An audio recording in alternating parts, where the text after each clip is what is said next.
पण प्रत्यक्षात ते घोषणा करताना वेगळे बोलतात आणि शासन निर्णय वेगळा काढतं. ही जी काही बनवाबनवी सुरू आहे त्याचे स्पष्ट झालं पाहिजे ना. शासन निर्णय आज जरी 6,800च आहे, राज्य सरकार आपला निधी टाकतं का नाही टाकत? फक्त केंद्र सरकारचा जो निधी भेटेल तेवढंच सरकार देणार आहे का? केंद्र देईल तेवढ्याच ह्याच्यावर जर आम्हाला अवलंबून राहावं लागत असेल तर ते नाही दिलं तर बरं ना. आम्ही तुम्हाला कशाला उपकार पाहिजे सरकारचे, त्याची स्पष्टता केली पाहिजे. होतं काय सांगतंय मीडियामध्ये वेगळं आणि करतं मात्र वेगळं. त्याच्यामुळे भ्रमात आहे शेतकरी. कारण जी मदत केलेली आहे ती तुटपुंज आहे असं सरकार असं ते मदतच नाही आहे. म्हणजे नेमकं किती मदत देतं ते पण क्लिअर नाही आहे. सरकारी शासन निर्णय 6,800 रुपयाचा आहे, पण प्रत्यक्षात ते घोषणा करताना वेगळे बोलतात आणि शासन निर्णय वेगळा काढतं. ही जी काही बनवाबनवी सुरू आहे त्याचे स्पष्ट झालं पाहिजे ना.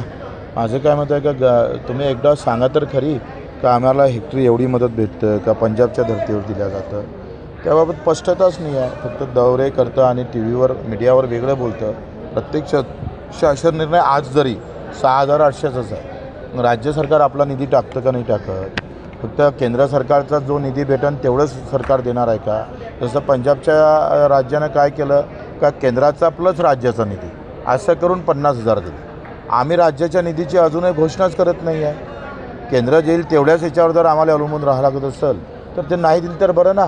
आम्ही तुम्हाला कशाला उपकार पाहिजे सरकारचे, त्याची स्पष्टता केली पाहिजे.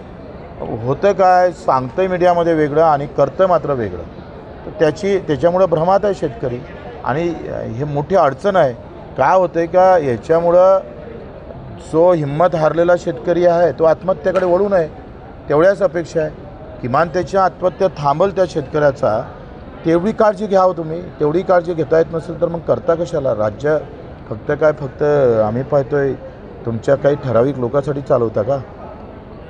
शेतकरी हक्क यात्रा आपण काढलेली आहे. सरकारला आपलं म्हणणं काय, मागणी काय? आणि कर्जमुक्तीची आमची मागणी आहे, हमीभावाची मागणी आहे. यांच्या जाहीरनाम्यामध्ये असं म्हटलं होतं किंवा नरेंद्रजीनं पण बोंदीनं पण नाही म्हटलं होतं का आम्ही GST परतावा सोयाबीन उत्पादक शेतकऱ्याला देऊ, म्हणजे 6,000 देऊ. त्याबाबत ते बोलायला तयार नाही. जेवढी काय सोयाबीन येईल, एक तर सोयाबीन नष्टच झाली, पण आली त्याच्यामध्ये किती भाव देणार आहे ते तर सांगा. आणि बाकी पिकामध्ये MSPच्या 20% बोनस देऊ. 20% बोनसच्या बाबतीत ते बोलत नाही, कर्जमाफीच्या बाबतीत बोलत नाही आणि नियमाला बाजूला ठेवून मदत करू असं म्हणतं. पण नियमात आम्ही तुम्हाला सांगतोय का थोडं नियम बाजूला ठेवून अतिवृष्टी जाहीर करा ना. अतिवृष्टी जाहीर केल्यानंतर आता ओला दुष्काळ जाहीर करायसाठी नवीन कायदा करा, नवीन अमेंडमेंट करा. 2005चा जो काही आमचा आपत्ती व्यवस्थापन नियम आहे तो कायदा आहे त्याच्यामध्ये हा एक तरतूद करा ना जास्तीची. काय हरकत आहे? देशामध्ये आतापर्यंत कोरडे दुष्काळ पडले पहिले, तर आता हा ओल्या दुष्काळामुळे होणारी जे काही झळ आहे त्याच्यामध्ये हे सगळे जे काही कोरड्या दुष्काळात जे क्रायटेरिया होती, जे निकष होते ते याला लागू केले पाहिजे. आज तुम्ही सांगा तुम्ही 5,000 ते 10,000 रुपये मदत देणार आणि बँकवाल्याने जर कर्जवसुली थांबवली नाही तर त्याचा जो काही परिणाम आहे तो शेतकऱ्याच्या आत्महत्यावर होणारच आहे. हे साधं समजत नाही, एवढे काही ते मूर्खही नाही, एवढं समजतं त्यांना. म्हणजे अजितदादा म्हणते सोंग करता येत नाही, पण बायाचं तर सोंग करा ना शेतकऱ्यासाठी. नोका ओरिजिनल करू सांगा तर दादागिरीनं.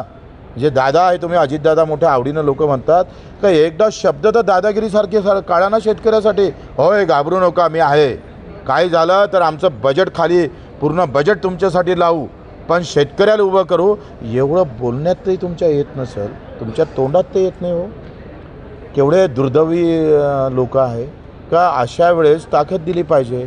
आमच्या खिशात काही नसतं पण आमचा फाटका माणूस काय म्हणतो, काही घाबरू नको रे, माझ्या घरी देईन तुला न्यायला. ही माणुसकी आहे. ती माणुसकी या सरकारला दाखवता येत नाही, हे दुःख आहे.